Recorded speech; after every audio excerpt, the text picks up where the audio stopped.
Baltimore of the new star and the old guard, the reigning division champ, and the last of the unbeatens. It'll be asked in Miami of a kid named Tua and a franchise handing him the keys to the kingdom.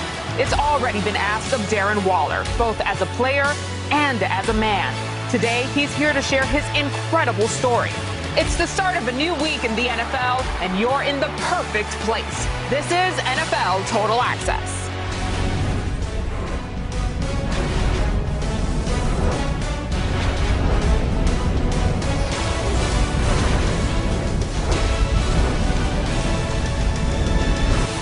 We are hitting the halfway point to the season, my friends. Welcome to NFL Total Access. I'm MJ Acosta-Ruiz. I'm joined tonight by Michael Robinson, James Jones, Sean O'Hara, Maurice Jones-Drew, and Coach Brian Billick. A new week, a new set of problems for the Cowboys. Jerry Jones on the defensive today. We're predicting Dallas's remaining schedule, and we'll tell you if they'll make or miss the playoffs. It's Tuesday, which means the guys are going after someone, in no disrespect. And no better way to get things going than an AFC North showdown. Steelers-Ravens is our NFL Total Access Game of the Week.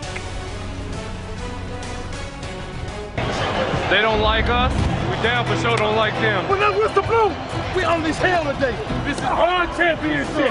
Today is our day. They got him. Loose the ball. Now comes back to his right. Throws the pass. Touchdown, Pittsburgh. Flacco's going to be stacked up. That's big time defense right there. It's intercepted, and he's in for the touchdown. The Ravens offense delivers the miracle. There's some hit, there's some jawing, there's everything we thought there would be. Hit by Polamalu, the ball's out. He kind of did force Jacoby Jones back into the field. He's got Steve Smith Sr. Touchdown. Jackson looking to the end zone, fires, caught for a touchdown. Powers his way inside the 5. Touchdown! The Ravens are back in front. Driving for the end zone is James Conner for the touchdown that puts the Steelers ahead. You got two teams that respect one another but don't like one another. And the Ravens extend their lead. That is Juju Smith-Schuster getting away for the touchdown. The Steelers have clinched the AFC North. Woo! All right, here's how these two teams match up this season. The Steelers are the only undefeated team left in the NFL. Ravens stand at 5-1. Pittsburgh also averaging slightly more points per game than Baltimore. But beware of the Ravens defense, which is tops in the league in points allowed. Here's Mike Tomlin on the rivalry. We're back in the kitchen, man. It's AFC North ball. You know we like that. We respect it. It's cool to be in what we believe is the game of the week for the third week in a row. We're humbly honored to be in that. We like to show that respect with how we prepare and then ultimately how we play. You know what the Ravens games are about, man. They are a top-notch organization and football team. They got talent across the board. They're familiar with us. We're familiar with them. There's continuity within schematics on both staffs and core players and things. And I think that that's what adds to the intrigue. You should anticipate it being a physical and rough and tumble game because history tells us that. Our starting roster here. Welcome in Aditi Kinkabwala, Michael Robinson, and D'Angelo Hall. And Aditi, I want to start with you because in the defense, no Devin Bush this week for the Steelers. So how are they adjusting? Well, that was indeed a significant loss last week, of course, MJ, because he was the play caller of their defense. He's the guy that wore the headset helmet. He's the one that set the defense. But now the Steelers brought in Robert Spillane, an undrafted free agent who prior to the previous week when Bush got hurt had played a grand total of just 2 defensive snaps. And let me tell you, MJ, he lowered his shoulder. He took on Derrick Henry. He earned a lot of applause on this Steelers sideline. There were 2 concerns with him. Not his communicating ability, not his ability to set the defense, but his conditioning. And the Steelers only had him play half the defensive snaps. And then also how he would do against that play action, whether there would be any confusion because of his inexperience and maybe any indecisiveness. On that note, I'll say that he did do well, but I'll turn it to you, D. Hall. Against the Ravens, it does get a little trickier, right? Oh, yeah, absolutely, Aditi. You talk about this great Pittsburgh defense being able to stop Tennessee, but when you face the Ravens, it is totally different because they incorporate that quarterback into their run game. And so it makes you defend them totally different. And, yes, it's going to be a total group effort. And you best believe Mike Tomlin has told his defense that Every player on every level of this defense has to know where Lamar Jackson is. You have to respect him. And ultimately, a lot of times, these safeties, Terrell Edmonds, Mika Fitzpatrick, two of the best safeties in the league, those two guys are going to be involved in the run game. That is the only way you can combat for a scrambling quarterback in this league, is you got to bring them safeties down into the box and incorporate them into the run game. You're right. And you know what? The Steelers have actually had some success against Lamar Jackson. Tomlin said that doesn't necessarily mean anything going forward. But let's flip it to the other side, right? Because the Steelers definitely need a bigger rebound game out of Ben Roethlisberger. It was a tough outing Sunday in Tennessee. It started well. Didn't go so great, but the one thing that he does have going for him is this absolutely deep group of pass catchers. It's deeper than anybody that he's ever worked with, and it's also kind of a different guy every week. We saw Juju started the season with 2 touchdowns. Then suddenly Chase Claypool came out. Then James Washington had a good game against the Browns, and this past week it was Deontay Johnson. We asked Mike Tomlin, do you kind of know who the mismatch is going to be every week? And Emrab, I guess it's up to us to guess whose turn it is, right? Yeah, it is up to us to guess. And Ben Roethlisberger's doing a great job of just getting the ball out to those playmakers. He leads the National Football League in getting the ball out of his hands at 2.29 seconds per drop back. That is phenomenal, right? That doesn't even allow the defense to scheme up a blitz to get it to you. And I think the reason why you're seeing different pass catchers kind of have breakout games every week for the Pittsburgh Steelers is because opposing defenses, they're taking away what went off the week before. And so Ben Roethlisberger just getting the ball out, taking what the defense gives him, and getting the ball to the playmakers. But he's going to definitely have to get the ball out of his hands this week. I mean, the Baltimore Ravens, they blitz at some of the highest rate in the National Football League, and they got a guy that used to play for the Minnesota Vikings, used to play for the Jacksonville Jaguars, and Yannick Ngakoue, who's now on this Baltimore Ravens team. He was leading the Minnesota Vikings through the early part of the season in sacks. He definitely knows how to get to the quarterback. They're going to have to keep their eyes on him, maybe keep a back end sometimes to make sure he doesn't disrupt Ben Roethlisberger and his flow. Emrab, you're right. The Ravens are the only team in the NFL that actually blitz more than the Steelers. But I will leave you with this one. The quarterback who has the best completion percentage against the blitz is Ben Roethlisberger. MJ, it'll be a fun one to watch there, especially with how quickly Roethlisberger has been going through his progressions this year. No question. What makes this matchup so spicy, these conversations so hype, is the way these teams are playing. But on top of that, of course, as we all know, the rivalry. And no one better to take us through that than Brian Billick. So I want to bring in Coach here to talk about this because, Coach, you were in it, in the thick of it. What was it like being part of that? Well, it's the best rivalry in football. I think most football people will tell you that. Some great rivalries around the league, but with regards to both organizations, the winning tradition of both teams, and typically these teams are both going to be pretty good. Now, you're talking about 6-0 and 5-1. That takes it even to another level. Last year, the Steelers got swept, but you got to kind of throw it away. Last game was a throwaway game. None of the starters play. First game, Ben Roethlisberger didn't play. The key, obviously, is yes, Ben Roethlisberger is back. He's going to challenge that defense. And this defense with the pass rush, they lead the league in sacks. Their ability to bring Dupree and Watt off the outside, it's going to give Lamar Jackson some issues. And let me show you some tape. Here's what I think Lamar Jackson's going to have to do. Last year, he ran 7 times for 160 yards. Certainly that's going to be a factor. But with a 4-man rush, this is against the Cleveland Browns. This is what the Steelers can't do. They can't, on a 4-man rush, leave this kind of alley. And what Lamar Jackson can't do is just arbitrarily pull it down and run, although he's very good at it. Here, he keeps his vision down the field. As they react to Lamar Jackson, he finds that hole in the zone.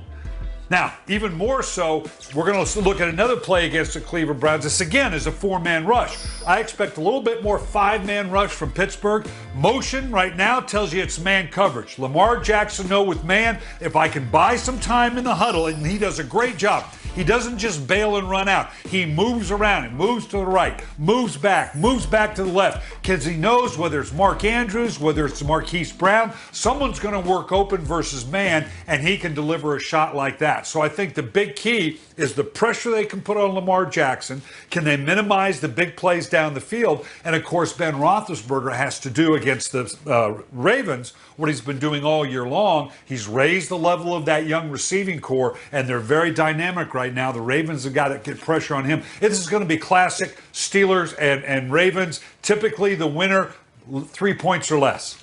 I love that, Coach. And, of course, another exciting chapter added to this storied history between these two teams. Coach Billick, thank you.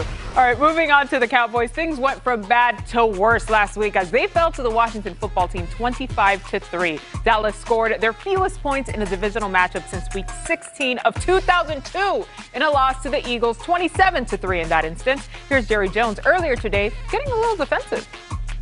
Does your team have a leadership void? When we're in the offensive line, where you, just overall, when seriously, but seriously, where would you have a leadership void? Is it an experience void? Is it a talent void? Is it a leadership void? I'm not trying to be cute here. The answer is no. The answer is no. I'm asking. There's not a. Well, just shut up and let me answer. No. Jerry, when you go into the locker room, what I'm asking is, do you see the intangibles? You're not asking me that. I gave you the answer. When I go into the locker room, there's no leadership void in my eyes. Okay. Now that's your answer. Let's move on. All right, he spoke. No and no. James Jones and MJD here with me to predict the rest of the Cowboys' 2020 schedule. James, you got first game. Eagles on Sunday. What's the verdict? Well, you heard the owner say, let's just move on. So they moving on to the Eagles, and I'm saying they are going to find a way to win. And listen, the hardest game to get after all this stuff out of the locker room is happening and all this stuff from the players is coming out and coaches is coming out. The hardest game to win is the first game after all this stuff, man. So they win this ball game. JJ, you do not play for Mike McCarthy anymore. Stop. Stop it. Pittsburgh lost. No explanation needed. We just heard a whole thing about it. Pittsburgh, that's a loss for the Cowboys. Vikings, W, Drew. W for the Vikings. Go ahead. Who you got? Okay, the football team. We saw what happened this past weekend. I think it's going to be the same thing, another loss. I just believe that they have a talent issue now. It's not even a coaching issue. It's just you're so banged up that you don't have enough there. So, loss.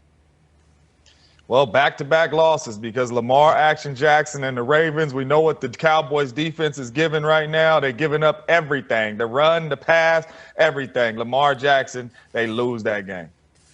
Yeah, I'm going to go with a loss again against the Bengals. I believe in Joe Burrow and company. They're getting better. Listen, at the end of the day, you have to have talented players to win in this league. If you don't have those guys because of injury, you're not going to win, Jay. You know this, Jay. Why are we doing this?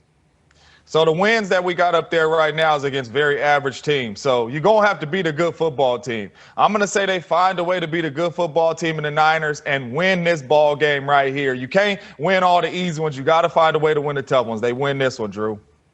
Listen, I believe Carson Wentz and company, they find a way to win. I believe the Dallas Cowboys, they find a way to lose week after week. It's another loss for me. Well, this whole division finds ways to lose, Drew. And that's the Giants as well. So I'm going to say the Cowboys finish off strong with a W. I don't know if it's finish off strong because I don't know how many wins that is for the season, but they find a way to beat the Giants in this game. I don't know what to say to you. James Jones. 6-10, you guys have them finishing here. But James Jones, they're going to beat the Niners. Bye. I'm done. Bye. You got to win a tough game. Appreciate y'all. That's not going to be the one, though. James Jones, MJD, thanks. All right, let's get you caught up on what's happening across the NFL. Tom Pelissero with us now. Staying with the Cowboys, they made another move today, Tom. That's right, MJ. The Cowboys traded defensive end Everson Griffen to the Detroit Lions for a conditional 6th-round draft pick in 2021. Now, we know that Dallas has been struggling on defense. They had a little bit of a logjam at defensive end once Randy Gregory came off his suspension. Frankly, the Cowboys thought that Griffen had lost a step, that he was starting to get frustrated about that. Well, by moving on from him, not only do they get the pick, they free up snaps for other people. They also take about $3 million in salary and bonuses off the books. You see the comment from Jaron Kearse, his former Vikings teammate. They're now reunited with the Lions. Detroit thinks that they are getting a really motivated guy who knows this division. He is still a good player. It's pass rush at a low cost. They want to have a rotation of rushers after getting only 8 sacks through the first 6 games. Now, because of the COVID-19 protocols, Griffen will not be ready to play this Sunday against the Colts, which means, MJ, his Lions debut will come November 8th against his old team, the Vikings, in Minnesota.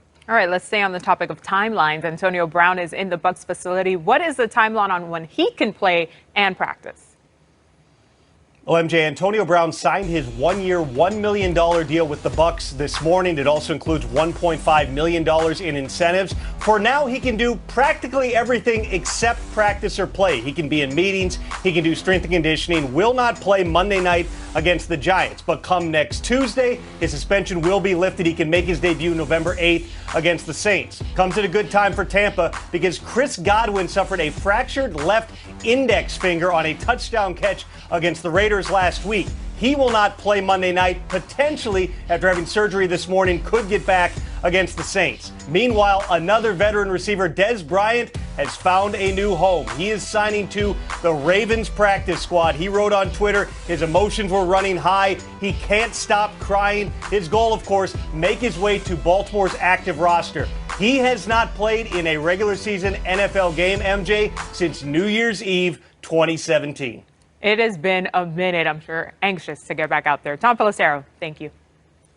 Come to get it all. Tua Tagovailoa, quarterback, University of Alabama. The NFL is getting someone who's very competitive, someone who just wants to make a difference in an organization.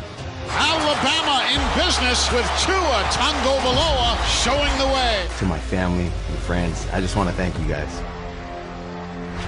That was Tua then, and this is Tua now. Miami's rookie QB saw his first NFL game action in Week 6. The team named him the starting quarterback shortly thereafter. Dolphins had a bye last week, which gave Tua a little extra time to prepare for the Rams. Let's bring in our experts, our Super Bowl winning coach, Brian Billick, our GM, Scott Pioli, and, of course, our main guy, Maurice Jones-Drew, to talk a little Tua time in Miami. Now, the question remains, why now? The Dolphins very much in the mix. The AFC East is wide open. Scott, take us through that front office. How are decisions like this made?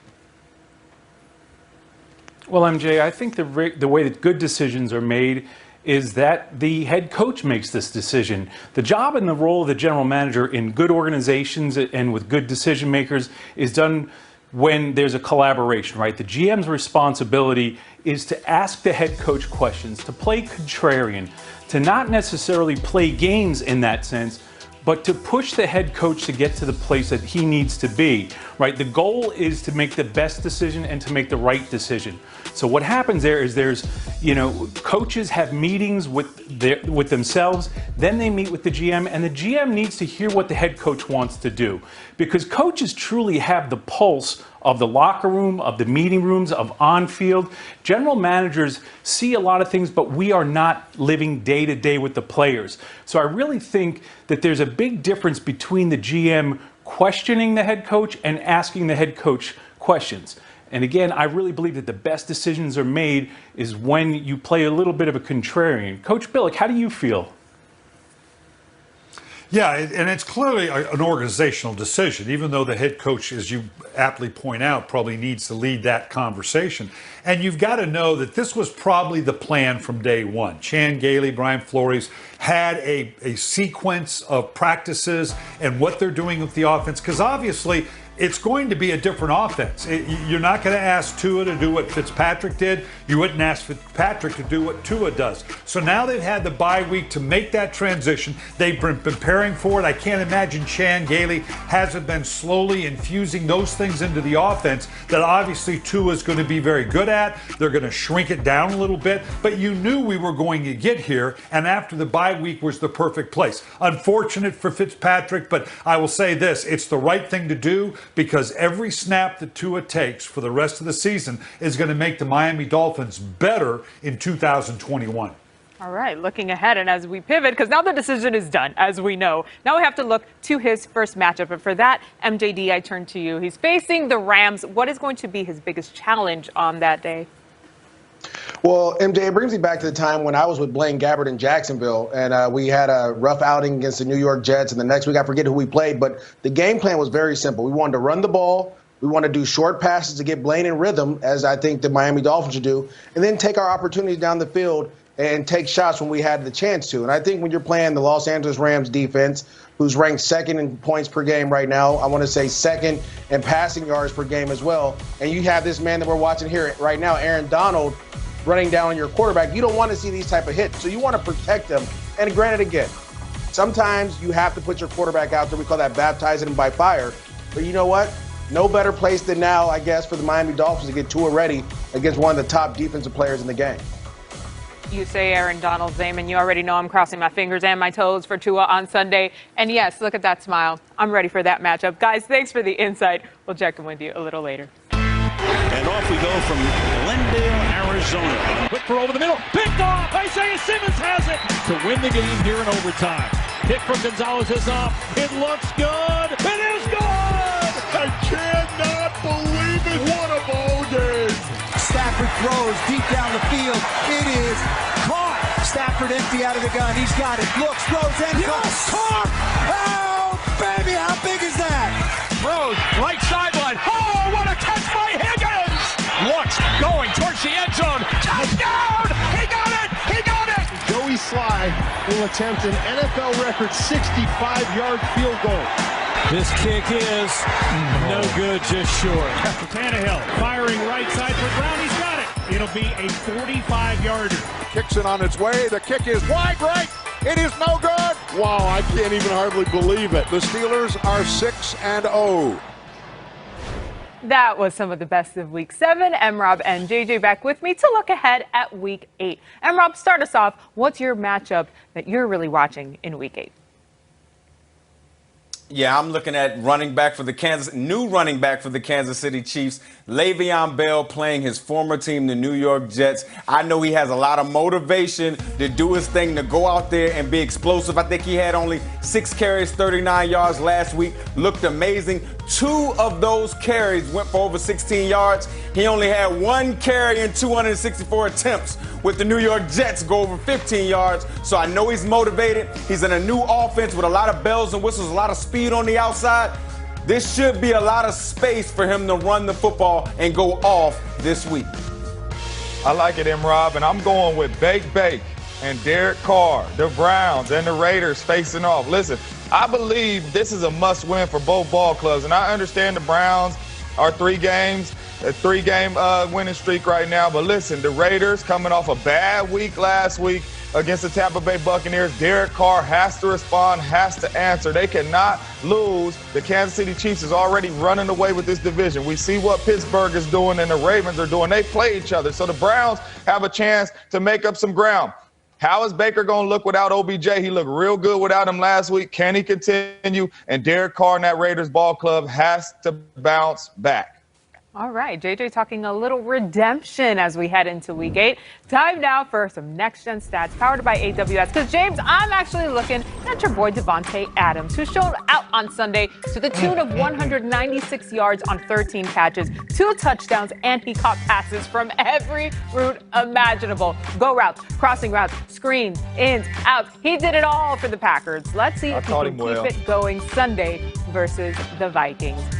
At SoFi Stadium under the Monday night lights. Third quarter, Bears ball trailing 17-3. Second and 4. Nick Foles throws for Darnell Mooney, but it's tipped and intercepted in the end zone by Taylor Rapp. That was one of 2 picks on the night for Foles. Not a great night for Foles. Rams sideline, loving it though. Ensuing Rams possession, 1st and 10. Jared Goff hits Gerald Everett for the 12-yard touchdown. Rams win it 24-10. Goff finished 23 of 33 for 219 yards and 2 touchdowns. If you're looking for more rivalry games to watch in Week 8, look no further. Sunday, Steelers-Ravens, we talked about it. Patriots-Bills going on as well. Chargers-Broncos, Niners and Seahawks, that'll be a good one. And Cowboys and Eagles as well. These guys know a thing or two about playing in a rivalry game. Time now for Players Only. Take it away, M-Rob. Thank you, MJ. Yeah, we're going to bring in Sean O'Hara, our resident center here, to the conversation as well. And guys, we're talking about rivalry games. 2 of my old teams are playing this weekend, rivalry games, Seattle Seahawks, San Francisco 49ers. And I'm not going to lie to you guys, before it really became a rivalry, I was playing for the San Francisco 49ers, got traded a week before the season, played those guys, playing with the Seattle Seahawks, played the San Francisco 49ers 5 days later, man. It was so weird. But the crazy part about it is I feel like I got the best out of this because I ended up getting the Super Bowl a few years later. You guys remember Sherman in the end zone, tipping the ball. There you go, right there. I'm not here to brag. No, I'm not here to brag. But the crazy part about a rivalry game is, guys, is that most of the time, I always told people, if you lock both of us in a gym or whatever, a lot of times we wouldn't be fighting. We'd be playing cards and hanging out because we were literally built the same exact way, and that's what made the rivalry so rich, guys. You're absolutely right, M-Rob, man. But listen, we all know the Bears, the Packers, the longest rivalry in football. But that ain't what I want to talk about. I want to talk about the rivalry with me and my guy D Hall. That's what I miss. Going at it with my dog right here. You can see right here. We go, and we bringing out the old tape. The battle right here. This is what I miss right here. Going at it with my dog. You see me? How you missed that tackle, D? Hey, he get me back right there. He calls the fumble, touchback, calls the fumble, man, knocked it out my hand. I'm trying to reach for the touchdown. You know, I miss those type battles. Now I'm on TV with my dog, so I get to talk to him about it, man. That's so dope, man. James Jones, man, one of the hardest dudes I've ever had to cover in my career. Bank that. But, man, you talk about rivalries, man. How can you not mention the Cowboys and that team that used to be, you know, in Washington, man? And you talk about one of the fierce rivalries, man. I grew up in, you know, down in the Virginia Beach area. And so to see Darryl Green and Michael Irvin going at it, and then when I finally got my chance to be a part of this rivalry, of course, T.O. was there. And then my good old buddy Dez Bryant. I'm just trying to make a tackle right there. And you know rivalries really get intense when you got another guy on the other side that feels like he wants some of you, you want some of him. I'm just trying to make a tackle. Dez thought I was going for his legs. So, you know, me and him had a couple words face to face. But I love it when he tried to swing on me, and I don't flinch at all, man. You know.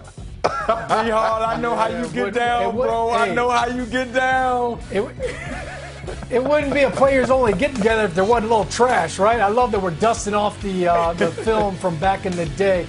I played in 2 big rivalries, the Browns and the Steelers, and the Giants and the Eagles. You guys know, when it was divisional games, boy, Mondays, you felt a lot more sore than any other week. And I loved playing against the Eagles. It was always the most physical game. It was always the most matchup.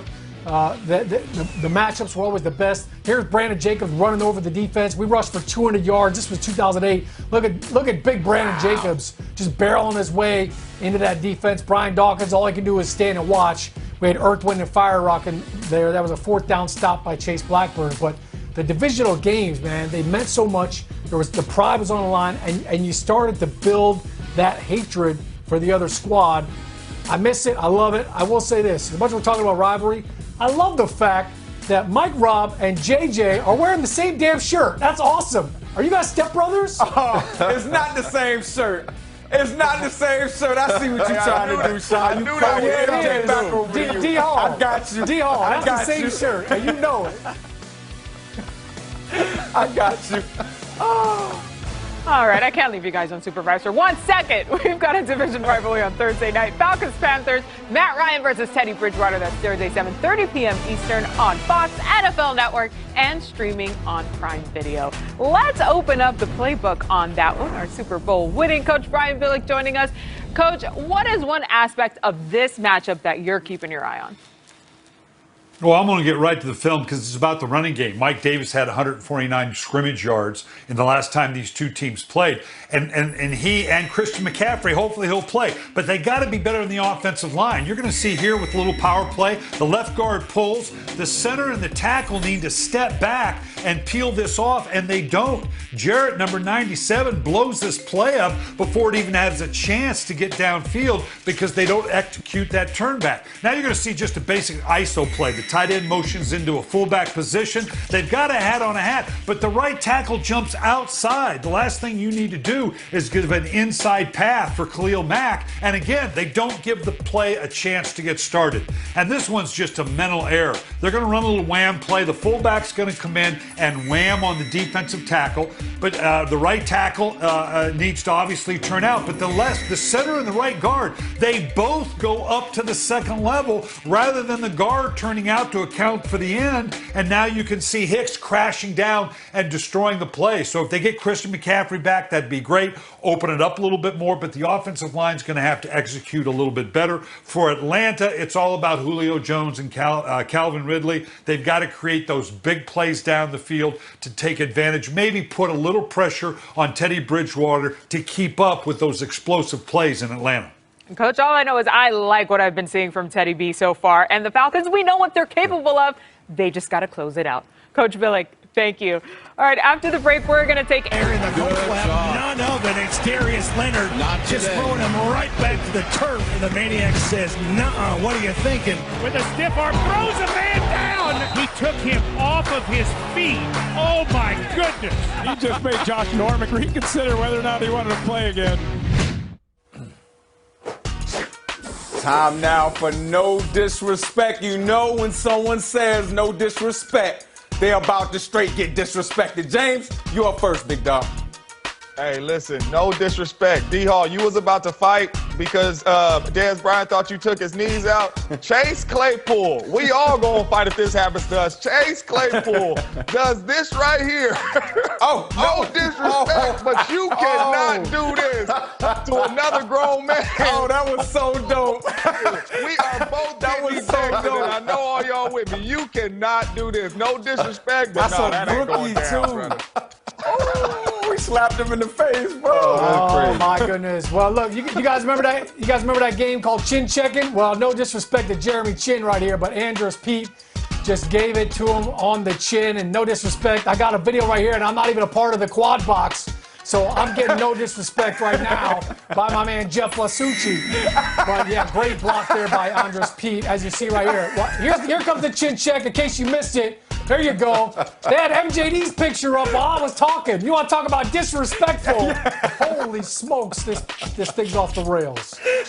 Hey, look, man. Well, shoot, my no disrespect might go to the defensive player of the year, man. Budda Baker makes a great play. But DK Metcalf learned his lesson. We had him on no disrespect earlier this year. Now is a no disrespect to you, Budda Baker, man. You got to get in the end zone, man. Like when we play Little League, just weed the other way, brother. Try something, but you got to get in. That play was too dope for you not to get in the end zone, Budda. We needed that. Y'all back didn't got score. tight. No disrespect, man. Get in that end zone. He might have got hawked anyway. D-Hall. But, Sean, I'm going to go to your neck of the woods. Quarterback for the New York Giants. Oh, boy. Come on. Here we go. Daniel Jones. What are you doing? Your brain going way too fast. Way too much faster than your body. Go to the ground, Sean. Oh, my goodness. The thing about it, this happened to me when I was in college once, too, man. I'm telling you, your brain just like, I got it. Oh, and then you don't got it. MJ, back over to you, man. We off the chain over here.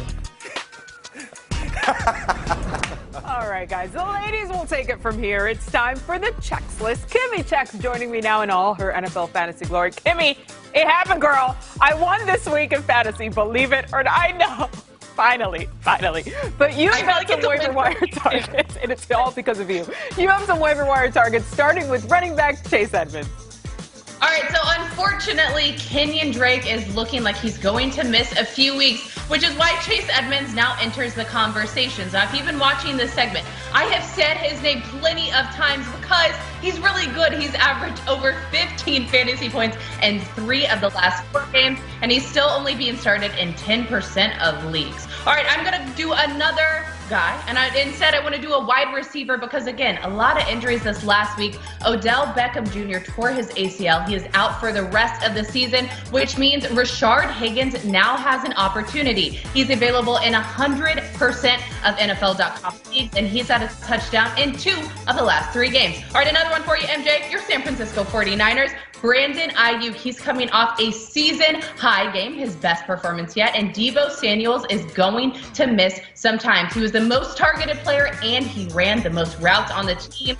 Last one, Teddy Bridgewater. Earlier you were talking about the TNF matchup. Teddy Bridgewater, he's been great in fantasy all season long. The Atlanta Falcons are allowing the most fantasy points to quarterbacks this season, so if you need a streamer because your guy Kyler Murray is out on a bye, go pick up Teddy B.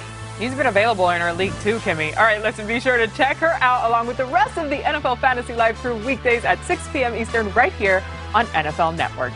Let's get to your Pepsi Rookie of the Week nominees. It's the roll call.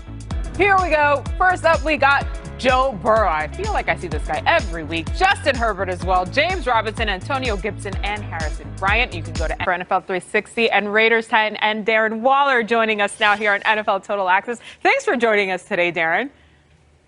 No problem. Thanks for having me. Now, your story, your journey featured on NFL 360 tonight. Your friend and former teammate, Steve Smith Sr., our colleague, is really bringing the story. Now, I've seen the entire piece. I watched it last night. I was in full chills, tears as well. Just one of the most honest and transparent things I've ever seen from an NFL player. Darren, I'm just curious, why share all of this now? I just feel like the greatest weapon that I have is my story, what I've been through. And I feel like that can help a lot of people that are struggling like I was struggling. And it's just something that can shed light to people and let them know that you can be great. You can overcome anything, no matter how many times you've fallen, how many times you've failed. Now, for those watching at home, Darren is sharing his story of sobriety, of pushing through addiction and coming through to a new chapter in his life. And Darren, now that you're sober, how does it feel when you do look back at those darker days in your life? I look back and I realize that everything happened for a reason. Like I went through everything to learn, to grow, to become who I am today. Because without those experiences, I can't say where I'd be or who I'd be right now. So I look back and I'm glad that I was able to weather those storms and to come through and come out the other side and be where I'm at now. And now my new mission is to help people avoid some of the things that I went through. And even if they have gone through some of the things that I've gone through, to let them know, encourage them that, there's still light ahead of you. There's still something great to look forward to. Now, Coach Harbaugh spoke in the feature about the 2 Darren Wallers. Your father also spoke there about how he knew that something wasn't right with your soul. These are 2 men, obviously, who love you dearly.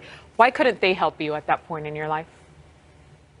I don't think they could help me because I wasn't ready to help myself. I was so caught up in the 2 Darren Wallers are so accurate because there would be someone I'd put on display for the public and everyone except myself. There'd be me and myself who I would deal with outside the building when I looked in the mirror. So today I just try to, be myself everywhere that I go and know that, who I am is good enough in any situation, any predicament. So I try not to, split myself up. I know that who I am is good enough in anything. That dichotomy of the 2 Darrens, right? Because watching you in the locker room when I was covering the Raiders last season, always smiling, you were just a quiet guy, focused on the game, but, always just pushing through. Now, you mentioned later on in the feature that you feel like you have a cheat code now for the game, now that you're clean and you're focused.